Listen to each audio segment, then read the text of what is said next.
Eleanor Roosevelt. The wife of President Franklin D. Roosevelt, Eleanor Roosevelt changed the role of the First Lady through her active participation in American politics. Who was Eleanor Roosevelt? Eleanor Roosevelt was the niece of one U.S. President, Theodore Roosevelt, and married a man who would become another, Franklin D. Roosevelt. Redefining the role of the First Lady, she advocated for human and women's rights, held press conferences and penned her own column. After leaving the White House in 1945, Eleanor became chair of the UN's Human Rights Commission. The groundbreaking First Lady died in 1962 in New York City. Early life. Anna Eleanor Roosevelt was born on October 11, 1884, in New York City. Known as a shy child, Eleanor experienced tremendous loss at a young age. Her mother died in 1892 and her father followed suit 2 years later, leading to her being placed under the care of her maternal grandmother.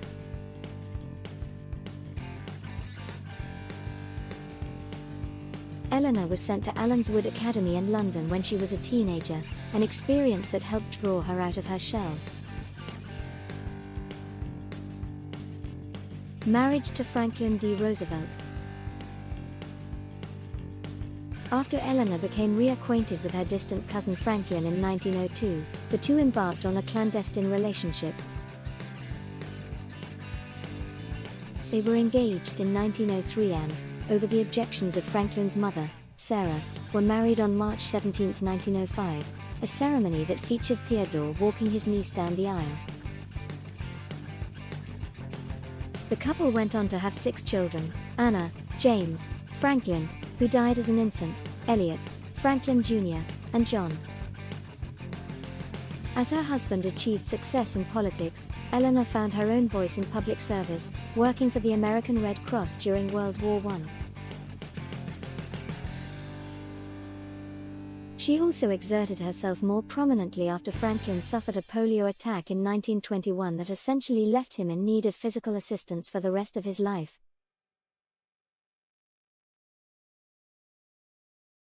U.S. First Lady.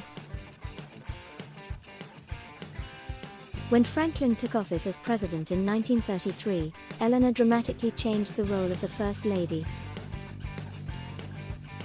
Not content to stay in the background and handle domestic matters, she gave press conferences and spoke out for human rights, children's causes and women's issues, working on behalf of the League of Women Voters.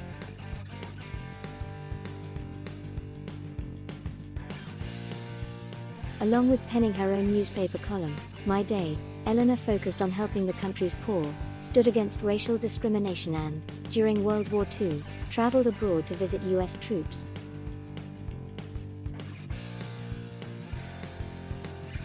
She served in the role of First Lady until Franklin Roosevelt's death on April 12, 1945. United Nations and presidential appointments. Following her husband's passing, Eleanor told interviewers that she didn't have plans for continuing her public service. However, the opposite would actually prove to be true. President Harry Truman appointed Eleanor as a delegate to the United Nations General Assembly, a position in which she served from 1945 to 1953. She became chair of the UN's Human Rights Commission and helped to write the Universal Declaration of Human Rights, an effort that she considered to be her greatest achievement.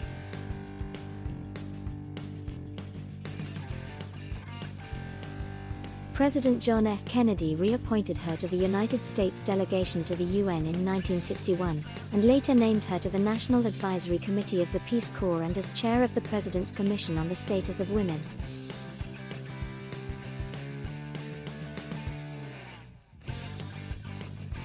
Relationships and sexual orientation. Much has been made of the outside-the-marriage relationships cultivated by Franklin and Eleanor, both before and after they became nationally known figures. For her part, Eleanor was said to be enamored of her personal bodyguard, Earl Miller. Additionally, her fondness for journalist Lorena Hickok was something of an open secret, the two engaging in extensive correspondence that produced some 3,500 letters. Books. Outside of her political work, Eleanor wrote several books about her life and experiences, including This Is My Story, 1937, This I Remember, 1949, On My Own, 1958, and Autobiography, 1961. Death and Legacy. Eleanor died of aplastic anemia, tuberculosis and heart failure on November 7, 1962, at the age of 78. She was buried at the family estate in Hyde Park. A revolutionary First Lady, Eleanor was one of the most ambitious and outspoken women to ever live in the White House. Although she was both criticized and praised for her active role in public policy, she is remembered as a humanitarian who dedicated much of her life to fighting for political and social change, and as one of the first public officials to publicize important issues through the mass media.